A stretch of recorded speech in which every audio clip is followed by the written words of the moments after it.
Olá, sexto ano, estamos aqui para mais uma aula de produção textual, certo? Então a gente vai na aula de hoje fazer a correção da atividade que foi passada para casa e no finalzinho eu irei explicar a nossa proposta de produção, certo? Então vamos lá, peguem o material para a gente fazer a correção da nossa atividade, ok?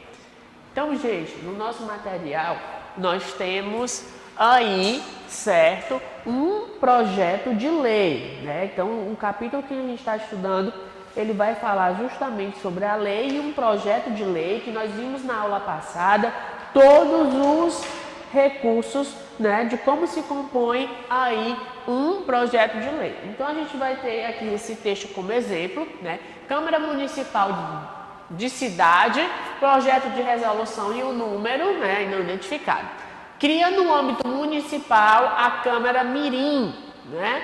Então, no uso das atribuições que confere o regimento interno desta Casa de Leis, estamos submetendo à apreciação do plenário o seguinte projeto de resolução. Então, é uma apresentação de um projeto de lei, ok? Então, que eles vão criar uma Câmara Mirim. Aí o artigo 1º, né? Aqui está dando a orientaçãozinha aqui, né? Do nosso projeto, certo? Explicando aqui o artigo, ok? Artigo 1º, fica criado no município, no âmbito da Câmara Municipal, a Câmara Mirim. Então, o que é isso aí? Aí vamos lá para os nossos parágrafos do artigo, né? O símbolozinho que eu mostrei a vocês. Então vamos lá, parágrafo 1º, participarão do processo de escolha dos vereadores mirins as escolas de rede de ensino do município, públicas e particulares que possuírem turmas de 7º e 8º ano. Depois, cada escola terá no mínimo um representante na Câmara Mirim e para complementar o mínimo de 15 vereadores mirins. Se necessário, as escolas com maior número de alunos nas turmas de 7º e 8º ano de cada escola do município poderão ter mais de um representante. Terceiro, fica a cargo da Secretaria Municipal de Educação e Cultura e do representante do Núcleo Regional de Educação a responsabilidade pela informação dos números de alunos dos 7º e 8º anos de cada escola do município. E o quarto parágrafo, a escolha dos vereadores mirins fica a cargo das escolas participantes, aberto o número dos alunos do 7º e 8º ano, obedecendo a um dos seguintes critérios. Então, aqui nos parágrafos, a gente pode perceber que a gente tem as regras, né, de quem vai participar. Depois, nos incisos, que a gente viu que os incisos são com algarismo romano. Primeiramente, quais são os critérios? Eleições visando o surgimento de lideranças. 2. Análise do currículo escolar do aluno e sua atuação e participação na escola. 3. O concurso de redação sobre temas atuais. 4. São os outros incisos que vão fazer parte, né? Aí o quinto parágrafo ainda, né, do artigo 1º, as escolas participantes deverão informar previamente a Câmara Municipal sobre o critério utilizado nas escolhas dos vereadores mirins. Aí a gente tem o 2º, 3º e o 4º parágrafo, terceiro e quarto artigo no caso, o artigo 2º, o mandato dos vereadores mirins é de 1 ano letivo e sua função será considerada de interesse educativo e participativo e não remunerada. 3, o terceiro, melhor dizendo. Compete à Câmara Mirim especificamente encaminhar propostas ao município relativas a temas com educação, saúde, assistência social, cultural, esporte, lazer, meio ambiente. Então aqui a gente está querendo ver o quê? Que no artigo 2º, né, o mandato é de 1 ano letivo. O terceiro, ele está dizendo que essa Câmara Mirim pode enviar propostas para o município relativas a temas como educação, saúde, assistência, cultura, esporte, lazer e meio ambiente. E no quarto, no dia 1º de março, de cada ano letivo, às 19 horas, em sessão solene de instalação sob a presidência da mesa executiva da Câmara Municipal de Vereadores. Mirins prestarão compromisso e tomarão posse e escolherão os componentes da mesa diretora dos trabalhos. Ou seja, no dia 1º de março, sempre às 19 horas, vai ter a sessão solene de posse. O quinto, a Câmara Mirim reunir-se ao plenário da Câmara Municipal uma vez por mês, né? De 1º de março a 30 de junho e de 15 de agosto a 15 de dezembro. Ou seja, uma vez, né, eles poderão entrar no plenário da Câmara Municipal. Artigo 6º, a mesa executiva da Câmara Municipal baixará atos para implantação e execução da Câmara Mirim. 7º, esta resolução entrará em vigor na data de sua publicação. E aqui vem dizendo, né, a sala de sessões da Câmara Municipal e tudo mais, o nome do vereador que foi assinar e a justificativa. Que essa justificativa, né, dando como realmente o termo está falando aqui, ele está justificando o porquê da criação dessa Câmara de Vereadores Mirins. Senhores vereadores, o projeto que ora se apresenta para a vossa análise e consideração visa essencialmente educar nossos jovens a participação da realidade com sua comunidade, né? Então aqui ele vai dar a explicação por que esse projeto de lei deve ser aprovado, por que a Câmara Municipal deve colocar em si pauta e deve ser realmente concordado. Sendo aprovado, gente, como a gente está trabalhando aqui com um projeto de lei, sendo aprovado, isso realmente vai ser executado, né? Então, dentro do município, vai se criar uma Câmara de Vereadores Mirins. É uma forma de colocar os jovens, né, aí do 7º e do 8º ano, como ele colocou aí, dentro das regras, né, a participação desse público já dentro do que nós chamamos do setor político, né? Vai que a pessoa consegue realmente criar projetos de leis e gostar dessa parte da política, futuramente a gente vai ter um candidato, né, a vereador, a prefeito, que já seja aí, tem esse vínculo, né, com a política, já saiba como as coisas devem acontecer. Então, é uma forma da gente ter na nossa sociedade, até mesmo políticos já engajados nessa prática, né? Então, vamos aqui à nossa atividade, com base, certo, aquilo que já foi pedido anteriormente, certo? Então, na primeira questão, nós temos o seguinte, né? Vamos ver aqui. O que o projeto propõe, né? Então, o que é que esse projeto foi criado?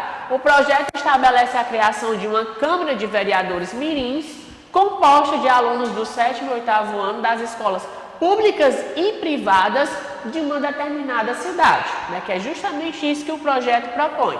A criação de uma Câmara de Vereadores Mirins com os alunos do 7º e 8º ano das escolas públicas e privadas de uma determinada cidade, né? A gente não sabe o nome da cidade, como a gente viu lá em cima, não tem o nome.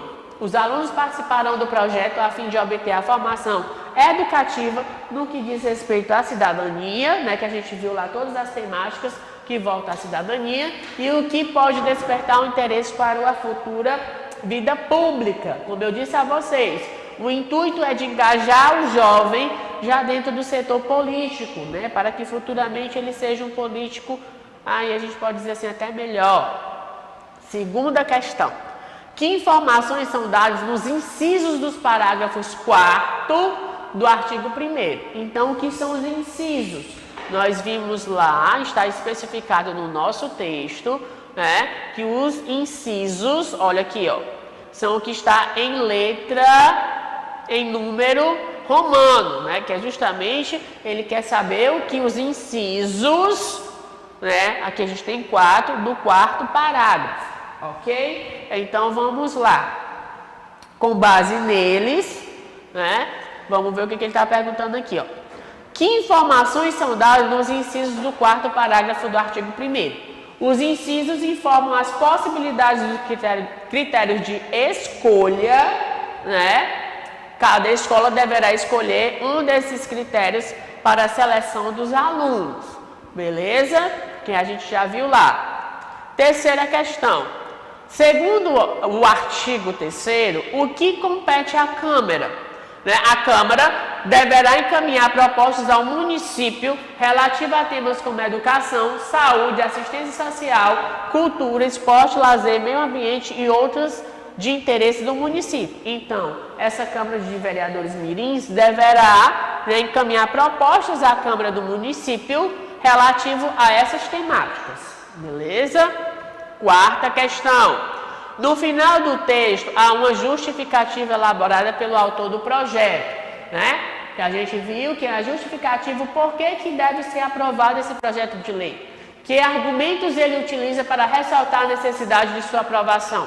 Primeiro, o autor enfatiza que é preciso criar nos jovens o interesse pela vida pública, uma vez que eles são futuros líderes da sociedade, né? Como eu disse a vocês, colocando isso aí em prática, o jovem já desde o início vai ter esse contato com a vida pública e com a vida política. É ressaltado também que é dever dos líderes em exercício buscar meios para que a política deixe de ser vista pelos jovens como uma responsabilidade alheia, né? E como algo comum a todos. E a quinta questão, vocês têm o seguinte: o que você pensa sobre a proposta apresentada?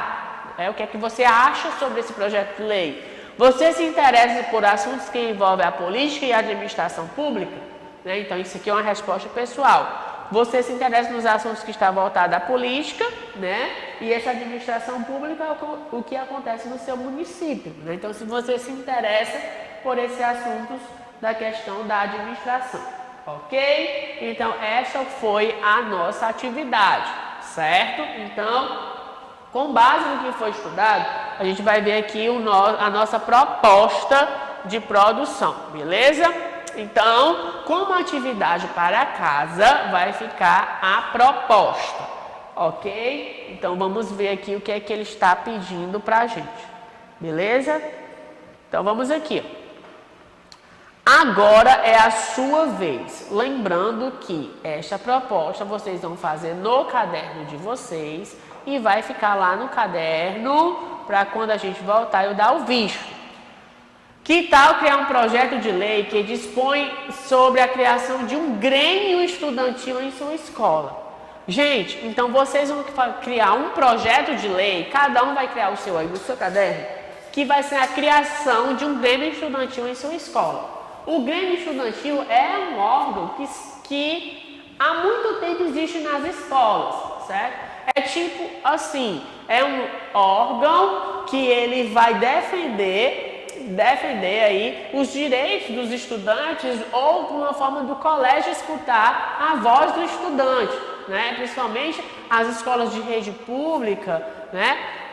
Que são muito grandes, algumas escolas, né, com várias turmas, então geralmente é criado um grêmio estudantil para que chegue na coordenação e chegue na direção as ideias e as propostas dos alunos, né, porque muitas vezes fica muito difícil a questão da comunicação, então já tendo um órgão que represente aí os alunos, fica melhor essa conversa, né? Então, a criação de um grêmio estudantil em sua escola. O nosso colégio, a gente não tem um grêmio estudantil, mas as escolas particulares também, algumas são adeptas ao grêmio estudantil. Então, já que a gente não tem, fica até mais fácil da criação do nosso projeto de lei, porque vocês vão criar essa proposta de que a escola tem um grêmio estudantil. Né? Antes de uma lei ser aprovada e colocada em prática, ela precisa ser apresentada e debatida entre os membros escolhidos para representar a população. Para isso, o vereador, deputado ou senador precisa redigir o projeto de lei e apresentá-lo à Câmara e depois ao chefe maior da cidade, do estado ou do país. Se for aprovado em todas as esferas, a lei será colocada em vigor. Então, vocês vão seguir a mesma estrutura que teve anteriormente na nossa atividade. Então, vocês vão pegar essa mesma estrutura, né? Então, vamos aqui. Vocês vão colocar aqui, né, o projeto de lei, criação de um grêmio estudantil. Vocês vão botar os artigos, né? Aqui em cada parágrafo, vocês vão dizer quem é que vai participar do grêmio, quais são as séries, né? Como é que o colégio deve colocar essas pessoas, quais são os critérios de escolha do grêmio, né? Porque um grêmio tem várias chapas, né? Aqui ganhar que vira o grêmio, então como é que vai ser essa seleção desses alunos? Então vocês vão botar tudo isso aqui dentro dos incisos e criar os outros parágrafos, né? Dizendo quando é o período de mandato de cada grêmio, quando é que deve ter outras eleições, né? O que é que o grêmio pode fazer dentro do colégio. No final, vocês vão colocar aqui, né? Quem é que está representando, criando o projeto de lei, no caso são vocês, o nome de vocês, e a justificativa. Senhor diretor, né, porque vocês estão fazendo para o colégio, vão colocar uma justificativa porque que deve ser criado um projeto de lei. Então, a estrutura é realmente essa. Como aqui, ó, você deverá se reunir com alguns colegas, conforme a orientação do seu professor. Como isso não pode ser feito em grupo, cada um de vocês vai criar o projeto de lei da criação desse Grêmio, certo? Então, vocês vão criar dentro da mesma estrutura que eu mostrei vocês da atividade. Utilize no texto elementos próprios do gênero textual, né? Escreva a justificativa no final, explicando por que o projeto de lei deve ser aprovado, no caso. Não esqueça de utilizar a norma formal da língua, porque vocês estão redigindo um documento, certo? E depois poderá ser apresentado. Então, você vai deixar aí no seu caderno, ok? Então, vamos ver aqui nos slides, certo? Só uma explicaçãozinha melhor do que a gente já via a estudar, certo? Como está estudando lei e projeto de lei. Nós vimos as constituições que tem um projeto de lei, né? Então, lembrar de utilizar e colocar os artigos. Lembrar que o artigo, né? Em número ordinal, ok? Os incisos em algarismo romano, que aí vocês podem colocar quem deve participar, certo? Tudo bem direitinho. Então, o intuito maior aqui é mostrar justamente isso, que o Grêmio Estudantil é o local onde os jovens irão participar, certo? E dar as suas propostas, ok? Então, lembrar, vocês vão pensar no colégio como um todo. Ok? Então, a criação do Grêmio Estudantil é justamente para mostrar as ideias dos alunos, a coordenação e principalmente a direção, certo? Que vocês poderão levar aí o que deve ser criado dentro do colégio, melhorias e tudo mais, beleza? Então, eu espero que vocês tenham conseguido aí Espero que vocês tenham conseguido aprender sobre esse projeto de lei. Escreve aí no caderno, beleza? É um texto, né, que realmente eu não vou colocar aqui o mínimo de linhas, porque é um projeto de lei, ok? Então, que vocês criem vários parágrafos, porque vocês precisam dizer tudo bem direitinho o que deve ser colocado, ok? E sigam as orientações que tanto está nos slides como está na apostila, certo? Uma boa produção.